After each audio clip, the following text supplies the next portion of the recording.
Every summer, tens of thousands of people gather on a quiet English country estate to watch something that isn't technically a race at all.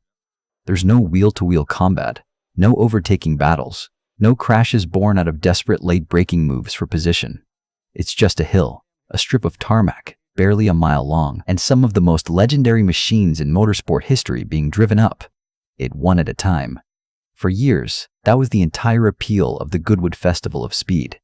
It was supposed to be the safe version of motorsport, the gentle celebration where history got to breathe again, without anyone risking their life for it.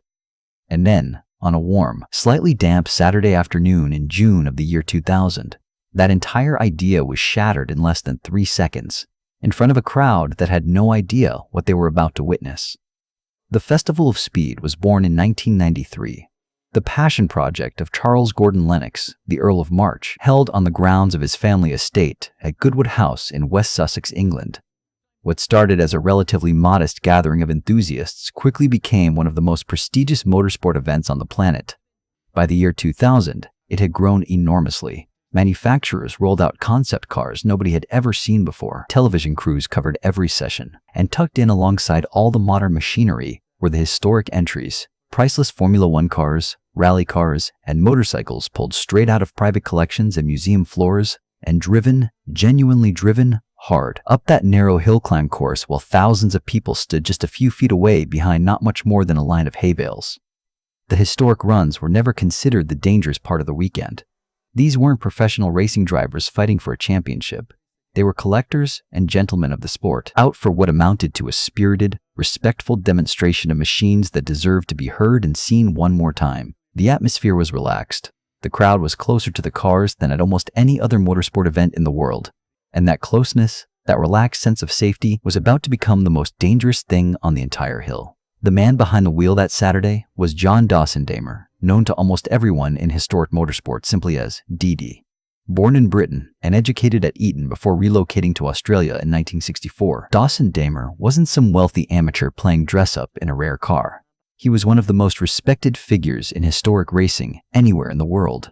He owned Oran Park Raceway in New South Wales. He'd been Australian Rally co-driver champion. He'd competed at the top level of historic motorsport for around 15 years, and he served as the Australian representative on the FIA's Historic Car Commission, a role that made him a familiar, trusted face at events like this one on virtually every continent where old racing cars still turned a wheel in anger. He was, by every measure, exactly the kind of experienced hand these events depend on. And here's a detail that should give you chills if you know your Formula One history, even a little, because it connects this tragedy directly to one of the most haunting stories the sport has ever produced. Dawson-Damer counted Colin Chapman, the legendary and famously reckless founder of Team Lotus, among his personal friends. His private collection of Lotus Formula One cars was staggering, chassis after chassis spanning decades of Grand Prix history. And the car he chose to bring to Goodwood that particular summer was the Lotus 63, a strange, complicated four-wheel drive Formula One experiment from 1969 that had originally been driven, of all people, by a young Austrian named Jochen Rindt. Sit with that for a moment. 30 years earlier, that exact bloodline of car, born from that exact team, under that exact designer's philosophy of shaving away every possible ounce of weight and margin for safety, had already been connected to one of the most devastating tragedies in the sport's history. Now, 3 decades later, a different car from that same experimental Lotus program was about to write another chapter into that same dark ledger, on a hillside in the English countryside that had never seen anything like what was coming. To really understand how this happened, you need to picture exactly how close the crowd stood to these cars at Goodwood, because it's nothing like watching Formula One on television today. There were no towering catch fences, no deep gravel traps, no concrete walls separating spectators from the machinery. At Goodwood, the barrier between a priceless historic race car traveling at well over 100 miles an hour and a family standing with a picnic blanket was, in places, little more than a line of hay bales and a length of rope. That closeness was the entire point of the event. It was intimate in a way modern motorsport almost never allows anymore, and for 7 straight years, that intimacy had felt like part of the charm rather than part of the danger. Nobody walking up that hill that weekend, driver, marshal, or spectator, was seriously thinking about what might happen if one of these unpredictable, decades-old machines ever lost control at the wrong moment, in the wrong place, at exactly the wrong speed. The Lotus 63 itself deserves a moment of its own, because it wasn't just a museum piece rolled out for a Sunday drive. It was a real, functioning, extraordinarily complex racing machine. Lotus built only a handful of these four-wheel drive Formula One cars in the late 1960s as an experiment in traction technology, an idea that never really caught on in competitive racing and was quietly abandoned within a couple of seasons. As a historic artifact, the car was breathtaking, finished in the unmistakable red gold and white gold leaf livery that instantly identifies it to any serious motorsport fan. And this particular chassis carried an additional layer of prestige, having previously been driven by Mario Andretti, one of the most decorated drivers in racing history. But underneath that beautiful paint job was a machine that even period professionals found genuinely difficult to manage. The power delivery through four-driven wheels instead of two, the unusual handling balance, the behavior right at the limit of grip. None of it forgave a moment's inattention, and none of it behaved anything like a conventional Formula One car from the same era. Dawson-Damer wasn't a stranger to the hill or to the event.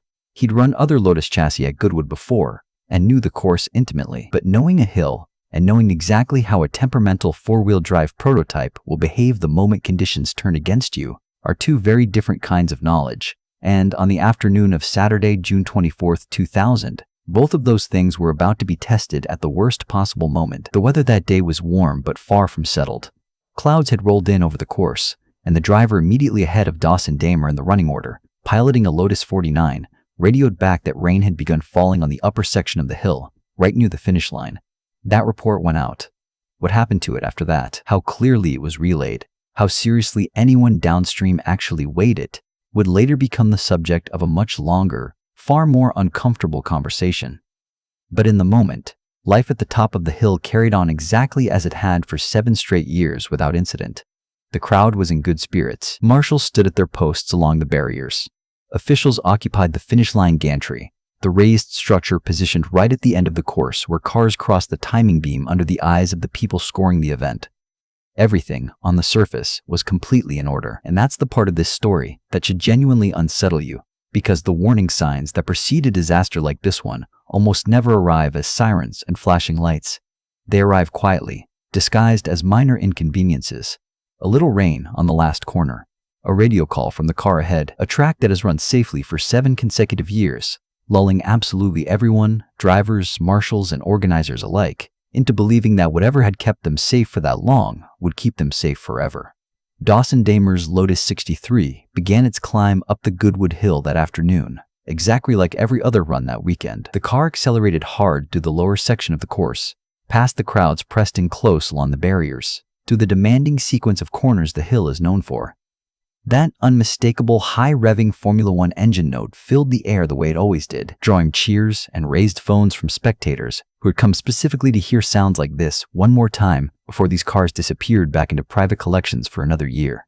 Then, the car reached the upper section of the course, approaching the fast left-hand bend that leads directly into the run to the finish line, and something changed. Dawson-Damer ran wide onto the grass at the exit of that corner.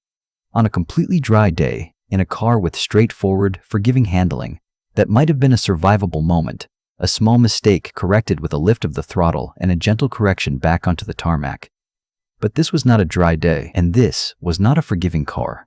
With moisture soaking into the grass at the edge of the track and an unusually complex four-wheel drive prototype underneath him, behaving in ways that period drivers already knew could turn unpredictable in an instant, the recovery never came. The Lotus snapped violently to the left, plowed straight through a line of hay bales meant to mark the edge of the circuit, and slammed directly into the finish line gantry structure at a recorded speed of 104 miles an hour. From the moment control was lost to the moment of impact, there was almost no time at all, barely enough for a single scream from the crowd, let alone any chance to get clear. 2 marshals stationed directly at that gantry, Andrew Carpenter and Steve Tarrant, were struck by the car in the impact. Dawson-Damer himself was killed instantly. Carpenter, seriously injured, would be rushed to hospital, where he died later that same Saturday evening. Tarrant survived, but lost the lower part of his right leg in the collision and was listed in critical but stable condition. In an instant, a hillside that had spent 7 years cultivating a reputation as the safest, most relaxed event in motorsport had just recorded 3 casualties from a single car, and 2 of them weren't even behind the wheel. They were volunteers standing at their posts, doing the unpaid, thankless job that makes events like this one possible in the first place. Witnesses who were there that day describe a silence that fell over the entire hillside almost instantly, a silence so total it felt unnatural. Moments earlier, people had been cheering, pointing cameras, soaking in the sound of a priceless piece of Formula One history coming back to life. And then, in the space of a single corner, none of that mattered anymore. The public address system went quiet. Nobody spoke. Marshals from further down the course abandoned their positions and sprinted toward the gantry. Medical crews who had spent the entire weekend on standby for nothing more serious than a fuel spill or an overheating engine suddenly found themselves dealing with a mass casualty scene in front of thousands of horrified onlookers, several of whom had cameras still running, capturing a moment none of them had come there to see. For a crowd that had arrived that morning expecting nothing more than nostalgia and spectacle, time seemed to simply stop where they stood. Here's where this story takes a turn that still divides opinion within motorsport more than 2 decades later, and it's the part almost nobody outside the historic racing world ever hears about. Running was suspended for the remainder of that Saturday afternoon out of respect for what had just happened. But the very next morning, Sunday's schedule of events went ahead almost exactly as planned. For some people connected to the tragedy, that decision, made by organizers in consultation with officials overnight, felt deeply, uncomfortably wrong. A resumption of celebration barely 12 hours after 2 men had died on that exact patch of grass. For others within the sport, it was simply consistent with a long-standing motorsport tradition of continuing on in the face of tragedy, the same brutal, unsentimental instinct that had kept Formula One racing the day after Håkan Rindt's fatal crash at Monza 30 years earlier. There is no clean answer to which reaction was the right one. Both existed in that paddock at the same time, and both still exist today whenever this crash gets discussed. What followed in the months after the crash turned out to be almost as complicated as the accident itself.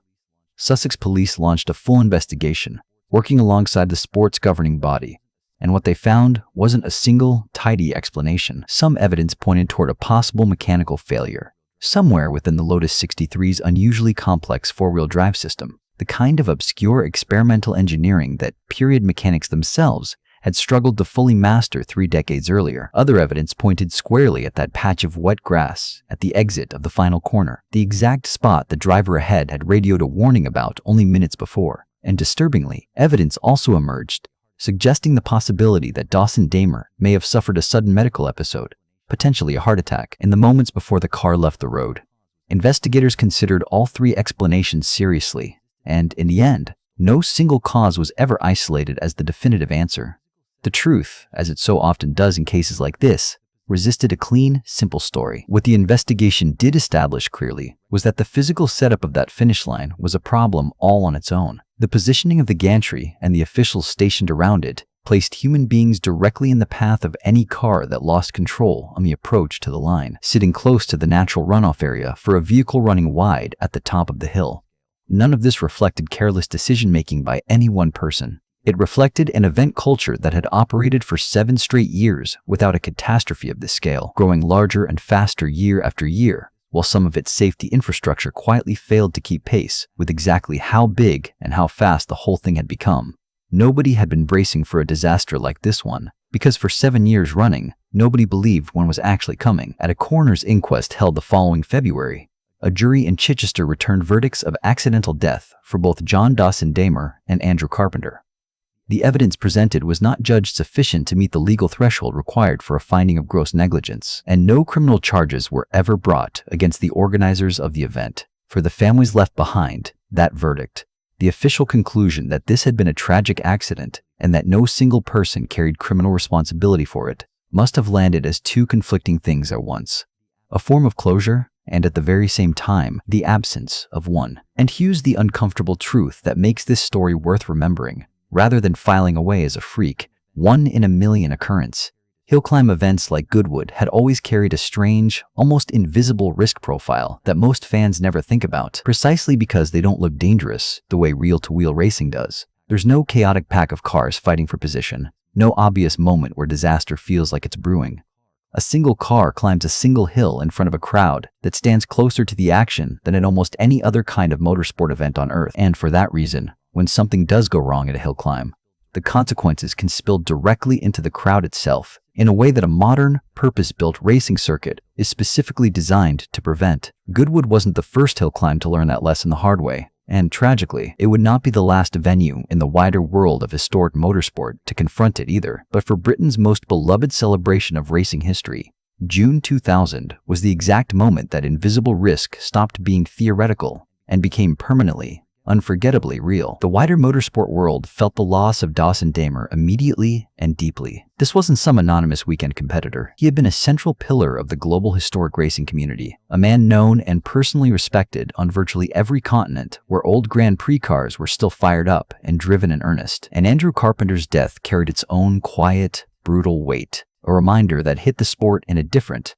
arguably more uncomfortable place. He was a volunteer marshal, one of the thousands of unpaid men and women who give up their weekends, stand beside barriers in all weather, and make events exactly like this one physically possible in the first place. His death was a sharp, painful lesson that risk at a motorsport event is never confined to the cockpit. It extends to every single person standing close enough to help if something goes wrong.